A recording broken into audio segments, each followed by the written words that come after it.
ভিনধর্মী এক যুবতীকে পালিয়ে শেষ রক্ষা হলো না যুবকের। আত্মসমর্পণ করেও পুলিশের গুলিতে আহত যুবক। ঘটনাটি ঘটে রবিবার লক্ষ্মীপুর থানা এলাকার বিন্নাকান্দি বাগানের দুই সন্তানের জনক আব্দুল মান্নান গত বৃহস্পতিবার স্কটপুর চা বাগানের রিক্রিয়েশন পদবীর বছর 25-এর এক যুবতীকে নিয়ে পালায়। শুক্রবার বাঁশকান্দি পুলিশ ফাঁড়িতে অপহরণ সংক্রান্ত একটি মামলা দায়ের করেন যুবতীর পিতা পণ্ডিত রিক্রিয়েশন। এরপর থেকে হিন্দুত্ববাদী একাধিক সংগঠন পুলিশের উপর চাপ সৃষ্টি করে। এর মধ্যে শনিবার রাত প্রায় 9টা নাগাদ কিছু সংখ্যক যুবক সমবেত হয়ে বিন্নাকান্দি বাগানে যুবকের বসতি এলাকায় ঘরবাড়িতে ইট পাটকেল নিক্ষেপ করতে শুরু করে। ইট পাটকেলের খবর শুনে দ্রুত ঘটনাস্থলে ছুটে এসে পরিস্থিতি নিয়ন্ত্রণ করে পুলিশ। উত্তেজনাকর পরিস্থিতির মধ্যে গতকাল রাতে সোনাই থানায় গিয়ে যুবক যুবতী আত্মসমর্পণ করে। সোনাই থেকে তাদেরকে নিয়ে যাওয়া হয় শিলচরে। পুলিশের বয়ান মতে রবিবার অভিযুক্ত যুবক আব্দুল মান্নানকে লক্ষ্মীপুরে নিয়ে যাওয়ার পথে শিবপুর এলাকায় আসার পর এক পুলিশকে ঘুষি মেরে পালিয়ে যাওয়ার চেষ্টা করে অভিযুক্ত মান্নান। তখনই তাকে বাগে আনতে 2 রাউন্ড গুলি চালায় পুলিশ। একটি গুলি তার পায়ে লেগে আহত হয় সে। আহত অবস্থায় তাকে শিলচর মেডিকেল কলেজ হাসপাতালে ভর্তি করা হয়। যোৱাকালি এটা সিৰিয়াস ল এণ্ড অৰ্ডাৰ সিচুৱেশ্যন এটা উদ্ভৱ হৈছিলে। তাত এগৰাকী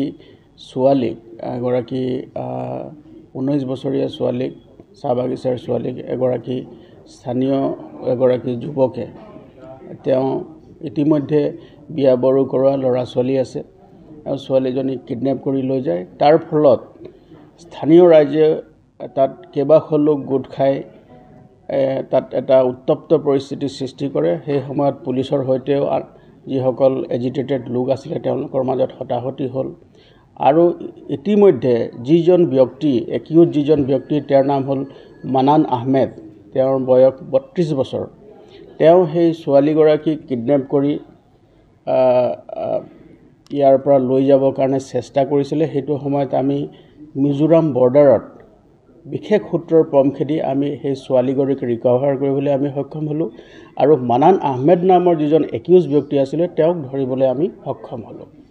আৰু ৰাতিয়ে আমি যেতিয়া সেইজন ব্যক্তিক আমি লৈ আহোঁ বাঁশকান্দি আউটপোষ্টত, যেতিয়া লৈ অহা হয় বাঁশকান্দি আউটপোষ্টলৈ লৈ অহা হয়, সেইটো সময়তে ৰাতি প্ৰায় 2টা বজাত যেতিয়া তেওঁক চিকিৎসাৰ কাৰণে লৈ যোৱা হয়, মানে নৰ্মেল চিকিৎসাৰ কাৰণে যেতিয়া লৈ যোৱা হয়, সেই সময়ত শিৱপুৰ নামৰ এটা অঞ্চলত, মৰগাং শিৱপুৰ বাঁশকান্দিৰ এটা অঞ্চলত তেওঁ আমাৰ আৰক্ষীৰ যিজন কৰ্তব্যৰত কনষ্টেবল আছিলে তেওঁক আঘাত কৰি তেওঁ পলাই যাবলৈ চেষ্টা কৰে। আৰু পলাই যাবলৈ চেষ্টা কৰি তেওঁ বহু দূৰ দৌৰি যায়। পুলিচে তেওঁক বাৰম্বাৰ ৰ'বৰ কাৰণে নিৰ্দেশ দিয়ে। তেওঁক ৰ'বৰ কাৰণে ৱাৰ্ণিং দিয়াৰ পিছতো তেওঁ নৰৈ তেতিয়া পুলিচে উপায়ন্তৰ হৈ এটা ব্লেংক ফায়াৰ কৰে। আৰু ব্লেংক ফায়াৰ কৰাৰ পিছতো যেতিয়া তেওঁ নৰয় আৰু তেওঁ ওচৰতে মানে যিটো পথাৰ আছিলে আৰু ৰাতিৰ সুযোগ লৈ তেওঁ পলাই যাবলৈ চেষ্টা কৰে। আৰু সেই সময়তে পুলিচে তেওঁক বিলো দ্য নি আৰু তেওঁক এটা ফায়াৰ কৰিবলৈ কাৰণে বাধ্য হয়। আৰু সেই সময়তে তেওঁ ভৰিত কিছু পৰিমাণে আহত হয় আৰু লগে লগে পুলিচে তেওঁক ধৰিবলৈ সক্ষম হ'ল। আৰু তেওঁক ধৰি আমি ইমিডিয়েট স্থানীয় চিকিৎসালয়লৈ লৈ যোৱা হয়। আৰু স্থানীয় চিকিৎসালয়লৈ লৈ যোৱাৰ পিছতে তেওঁক শিলচৰ মেডিকেল কলেজত পুৱতি নিশা তেওঁক ভৰ্তি কৰোৱা হয়। আৰু গোটেই ঘটনাটোত আমাৰ আৰক্ষীৰ এগৰাকী কনষ্টেবল জেছিমুদ্দিন লস্কৰ বুলি এজন কনষ্টেবল আছিলে। আৰু তেওঁক যেতিয়া আঘাত কৰিছে তেওঁ বহু পৰিমাণে আঘাতপ্ৰাপ্ত হয় আৰু তেওঁ বৰ্তমান চিকিৎসাধীন হৈ আছে।